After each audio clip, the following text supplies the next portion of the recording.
Hello बच्चों, चलिए प्रश्न पढ़ते हैं। एक एल्केन C6H14 क्लोरीकरण पर दो मोनोक्लोरो व्युत्पन्न देता है, इसकी संभव संरचना है। हमें यहाँ पर प्रश्न के चार विकल्प दिए हुए, जिसमें हमें एल्केन दिया हुआ है C6H14। इसका जब हम क्लोरीनीकरण करते हैं तो हमें दो मोनोक्लोरो व्युत्पन्न देने वाला यहाँ पर एल्केन बताना है। तो चलिए अब हम प्रश्न की मुख्य अवधारणा देख लेते हैं। तो यहाँ पर हमारे प्रश्न की मुख्य अवधारणा क्या होगी? तो जो हमारा C6H14 है, इसका जब हम क्लोरीनीकरण कराते हैं तो वो Cl2 और H न्यू प्रकाश की उपस्थिति में कराते हैं। तो यहाँ पर जो है दो दो मोनोक्लोरो दो मोनोक्लोरो व्युत्पन्न ऐसे एल्केन से निर्मित होंगे जिन एल्केन में दो प्रकार के दो प्रकार के हाइड्रोजन परमाणु उपस्थित हो। दो प्रकार के हाइड्रोजन परमाणु जिन उपस्थित होंगे, वो दो प्रकार के हाइड्रोजन परमाणु उपस्थित होंगे जिस एल्केन में वो दो मोनोक्लोरो व्युत्पन्न को करेगा। तो चलिए हम यहाँ पर विकल्प से देख लेते हैं। विकल्प ए जो है उसमें हमें दिया हुआ है CH3 CH2 CH2 CH2, और यहाँ पर हमें CH2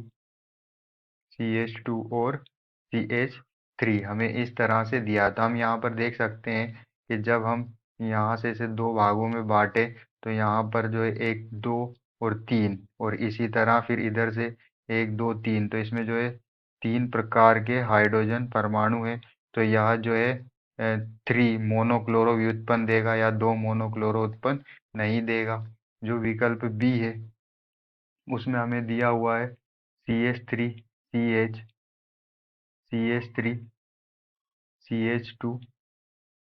CH2 और CH3।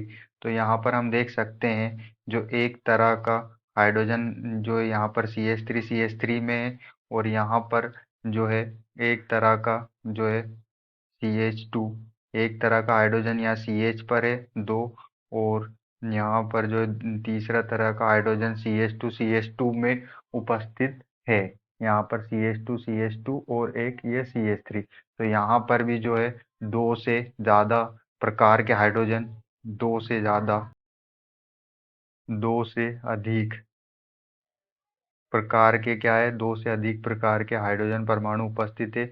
इसलिए जो है यहाँ भी दो मोनोक्लोरो व्युत्पन्न नहीं देगा, क्योंकि दो मोनोक्लोरो व्युत्पन्न करने के लिए सिर्फ दो प्रकार के हाइड्रोजन परमाणु उपस्थित होना चाहिए। जो हमारा विकल्प सी देख लेते हैं। विकल्प सी है CH2 CH3, और यहाँ पर जो है CH से जुड़ा हुआ CH2 और CH3। तो यहाँ पर हम देख सकते हैं कि एक प्रकार का हाइड्रोजन हमारे पास यहाँ मौजूद है, एक प्रकार का ये दो, और एक प्रकार का CH2 CH3, और यहाँ भी सेम है CH2 CH3, ये दोनों सेम है। तो यहाँ पर दो प्रकार के और एक प्रकार के ये तीन, और एक ये चार प्रकार के यहाँ पर हाइड्रोजन उपस्थित है। तो यह जो है यह भी हमारा क्या दो मोनोक्लोरो व्युत्पन्न नहीं देगा। अब हमारा जो विकल्प डी है विकल्प डी में हमें दिया हुआ है CH3 CH और CH3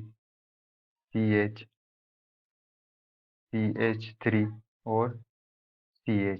तो हम यहाँ पर देख सकते हैं कि हमारे पास एक प्रकार का हाइड्रोजन या हाइड्रोजन परमाणु ये कार्बन CH पर उपस्थित है, और एक प्रकार का ये हम जब बीच में से इनको विभाजित करते हैं तो यहाँ पर एक प्रकार का हाइड्रोजन परमाणु हमको CH3 पे मिलता है और एक प्रकार का CH पर। इसी तरह यहाँ भी CH3। तो यहाँ पर जो है दो प्रकार का हाइड्रोजन परमाणु उपस्थित है।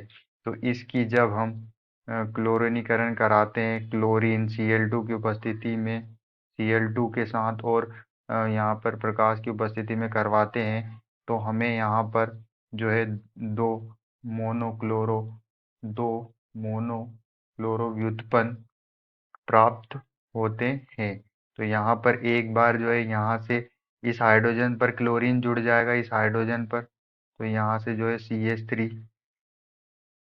CH3 और जो है यहाँ पर हम Cl, यहाँ पर चाहे तो हम उस कार्बन, यहाँ पर जो ये दोनों कार्बन है ये समान है, तो यहाँ पर अगर हम HCH रखें तो यहाँ पर हम Cl को जोड़ सकते हैं हाइड्रोजन को हटा के, और CH3 तो हमारा एक व्युत्पन्न तो यह होगा, यह हमारा एक मोनोक्लोरो व्युत्पन्न है। और जो दूसरा मोनोक्लोरो व्युत्पन्न होगा उसमें हम इस हाइड्रोजन को हटाकर यहाँ से CH3 से हाइड्रोजन को हटाकर एक क्लोरीन यहाँ पर जोड़ देंगे, और CH से जुड़ा हुआ CH